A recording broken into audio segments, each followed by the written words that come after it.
Bismillahirrahmanirrahim. Assalamualaikum warahmatullahi wabarakatuh. Ya, kembali lagi dengan KOS, kelas orang sastra, di mana KOS ini akan membahas seputar ilmu kasusastraan. Ya, baik. Di sini saya Fakih Himawan akan menemani kalian dalam berkelana di dunia kasusastraan. Baik, di sini kita akan membahas mengenai cerita pendek. Nah, kira-kira teman-teman apakah sudah mengetahui apa itu cerita pendek? Baik, mungkin akan saya bantu menjelaskan ya. Cerita yang bisa habis hanya sekali duduk. Apa artinya? Cerpen yang habis dibaca dalam sekali duduk adalah cerita pendek yang bisa diselesaikan dalam satu waktu baca tanpa perlu berhenti atau melanjutkan di lain waktu.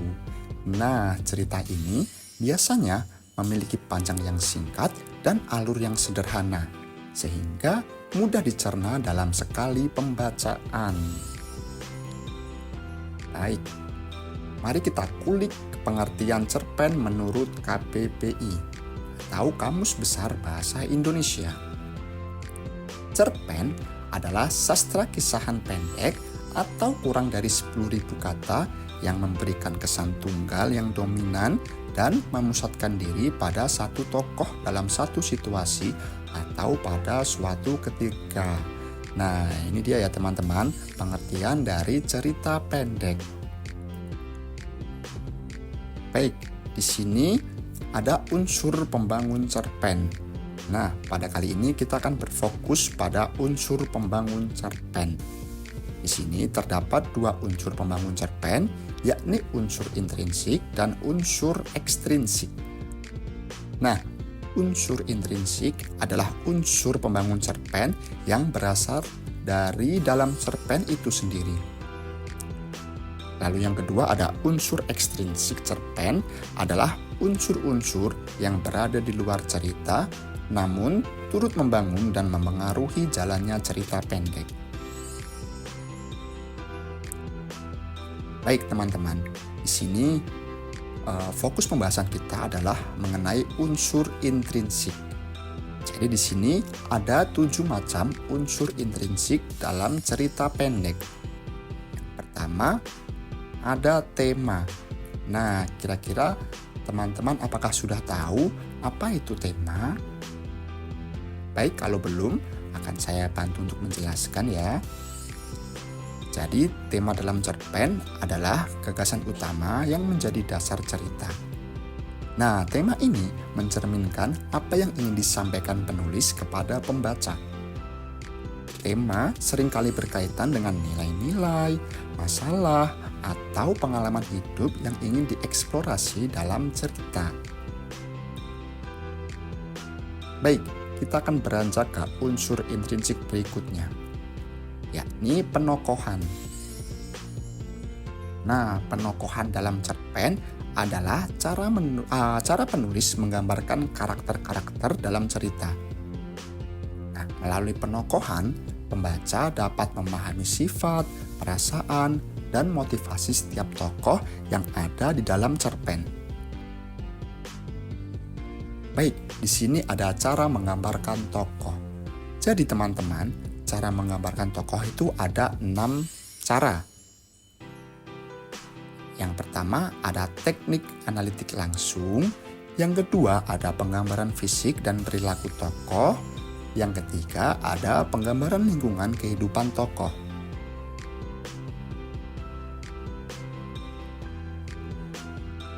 Lalu yang keempat, ada penggambaran tata kebahasaan tokoh. Yang kelima, ada pengungkapan jalan pikiran tokoh. Dan yang terakhir, ada penggambaran oleh tokoh lain. Nah, jadi itu ya teman-teman, seputar penokohan. Baik, kita akan beranjak kepada unsur intrinsik yang selanjutnya, yakni ada alur. alur. Alur itu merupakan pola pengembangan cerita yang terbentuk oleh hubungan sebab akibat ataupun bersifat kronologis. Nah, di sini terdapat 3 jenis alur, yaitu yang pertama alur maju, yang kedua alur mundur, dan yang ketiga ada alur campuran. Nah, ini dia teman-teman, ada tahapan sebuah alur. Yang pertama itu ada orientasi atau pengenalan.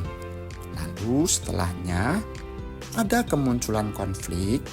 Nah, ketika konflik ini sudah mulai memuncak, maka ada yang namanya sebuah klimaks atau puncak masalah dalam suatu cerita.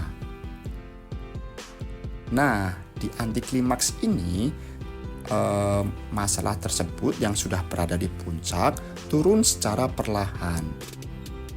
Dan yang terakhir ada resolusi, yaitu sebuah penyelesaian. Baik teman-teman, kita sudah membahas seputar alur, dan selanjutnya kita akan membahas mengenai latar dalam cerita pendek.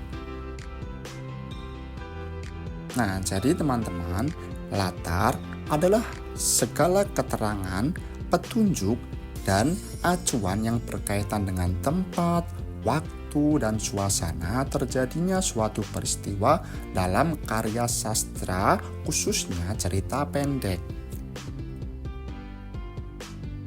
Ya, baik teman-teman.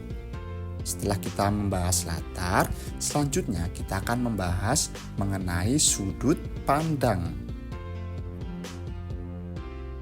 Baik, sudut pandang merupakan strategi yang digunakan oleh pengarang cerpen untuk menyampaikan ceritanya. Nah, di sini ada macam-macam sudut pandang. Yang pertama ada sudut pandang orang pertama. Nah, jadi teman-teman, sudut pandang orang pertama ini memiliki 2 jenis. Yang pertama, orang pertama sebagai pelaku utama. Yang kedua, orang pertama selaku pelaku sampingan. Nah, orang pertama sebagai pelaku utama. Tokoh yang menceritakan cerita dan pembaca tahu apa yang dia pikirkan dan dirasakan. Lalu ada orang pertama sebagai pelaku sampingan. Nah, jadi selaku pelaku sampingan ini adalah tokoh yang membantu cerita tetapi tidak berfokus seperti pelaku utama. Jadi mereka memberikan tambahan dalam cerita tetapi tidak menjadi pusat perhatian. Baik, kemudian ada sudut pandang yang kedua, yakni sudut pandang orang ketiga. Nah, teman-teman, di sudut pandang orang ketiga ini juga memiliki 2 jenis. Yang pertama ada orang ketiga serba tahu, lalu yang kedua ada orang ketiga sebagai pengamat. Nah, untuk orang ketiga serba tahu ini, kata ganti dia, ia, mereka, dan nama tokoh. Pengarang mengetahui apapun yang telah dilakukan dan yang akan dilakukan oleh si tokoh tersebut. Lalu kita beranjak ke orang ketiga sebagai pengamat. Nah, ini kebalikannya ya dengan orang ketiga serba tahu. Jadi orang ketiga sebagai pengamat ini, pengarang hanya menceritakan apa yang dilihat. Nah, seakan-akan pengarang ini tidak mengetahui apa yang akan dilakukan si tokoh tersebut. Baik, kita sudah membahas mengenai sudut pandang. Jadi teman-teman, untuk selanjutnya kita akan membahas mengenai gaya bahasa dalam cerita pendek. Gaya bahasa dalam cerita pendek. Penggunaan bahasa yang tepat sehingga bisa menampilkan suasana seperti sedih, gembira, menyeramkan, romantis, ataupun suasana penuh sindiran. Ya, baik teman-teman. Di sini ada 5 macam gaya bahasa yang sering muncul dalam cerpen. Nah, di sini ada 5 gaya bahasa atau majas ya. Yang pertama itu ada personifikasi. Majas personifikasi adalah majas yang memberikan sifat atau karakter manusia kepada benda, tumbuhan, atau konsep abstrak. Hal ini digunakan untuk membuat gambaran lebih hidup dan menarik. Sebagai contohnya adalah angin malam berbisik lembut di telingaku seakan menyampaikan rahasia. Ya, seperti yang teman-teman ketahui ya, angin malam itu tidak berbisik tapi berhembus ya teman-teman. Baik, kita lanjut ke metafora. Majas metafora adalah majas yang membandingkan dua hal tanpa menggunakan kata penghubung seperti atau bagai. Ingat ya, tanpa menggunakan kata penghubung. Nah, dalam metafora ini, satu hal disebut dengan nama hal lain untuk menggambarkan makna yang lebih dalam atau lebih hidup. Sebagai contohnya adalah kata-katanya pisau tajam. Nah, teman-teman perhatikan ya, di sini tidak ada kata penghubung seperti atau bagai. Jadi langsung saja kata-katanya pisau tajam. Baik, kita beranjak ke hiperbola. Majas hiperbola adalah majas yang menggunakan pernyataan berlebihan untuk memberikan kesan yang sangat kuat atau dramatis. Nah, biasanya hiperbola digunakan untuk menekankan suatu keadaan atau perasaan yang intens. Sebagai contohnya, aku sudah menunggu 1000 tahun. Nah, di sini tidak memungkinkan ya untuk seseorang menunggu hingga 1000 tahun. Jika mengingat umur manusia itu hanya sekitar 60 sampai 80 ya untuk orang Indonesia. Baik, kita beranjak ke litotes. Jadi teman-teman, majas litotes adalah majas yang menggunakan pernyataan yang merendahkan atau mengurangi kenyataan untuk menyatakan sesuatu secara halus atau sebaliknya. Nah, biasanya litotes digunakan untuk memberikan kesan merendah atau meremehkan sesuatu, meskipun maksud sebenarnya itu lebih besar atau lebih baik. Sebagai contohnya, aku hanya sedikit capek setelah berlari sejauh itu. Nah, jadi teman-teman, pernyataan yang merendahkan untuk menunjukkan bahwa sebenarnya si tokoh itu sangatlah capek atau lelah. Baik, kita beranjak ke majas yang terakhir ya teman-teman. Ada majas simile. Nah, majas simile adalah majas yang membandingkan dua hal dengan menggunakan kata penghubung seperti atau bagai. Ataupun yang lain juga bisa teman-teman, bisa bak, bagaikan, atau yang sejenis lainnya.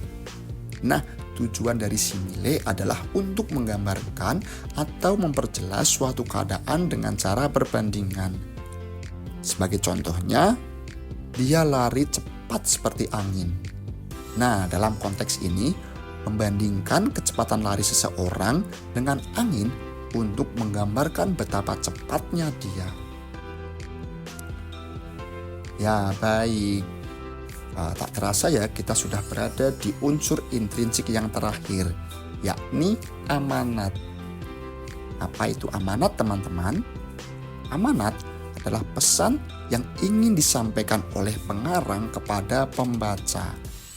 Nah, amanat ini biasanya disampaikan oleh penulis secara tersirat yang tersimpan dalam keseluruhan isi cerita.